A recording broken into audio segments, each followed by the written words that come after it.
আমাদের আওয়াজের জন্য বিরিয়ানি খেতে চেয়েছে একটু, তো ওর জন্য দেখো বিরিয়ানি বানাচ্ছি। এখন লাগবে ধনে পাতা, তো আমাদের গাছের ধনে পাতা আছে, সেটাই তুলতে যাচ্ছি এখন। এই যে বাড়িতে সবজি গাছ থাকলে কত উপকারী হয়।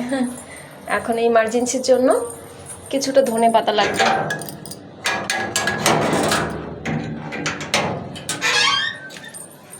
প্রচুর হয়েছে,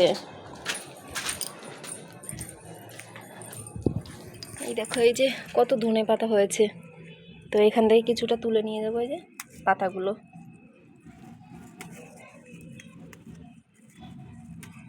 এগুলোতে না খুব গন্ধ, এমনি যে ধনে পাতাটা তার থেকেও এটা বেশি ভালো লাগে।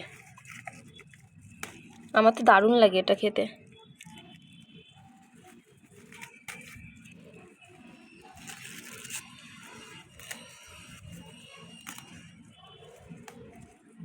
এই যে হয়ে গেল, কুমড়ো শাক হয়েছে কত সুন্দর, এগুলো একদিন তুলে খেতে হবে। এই যে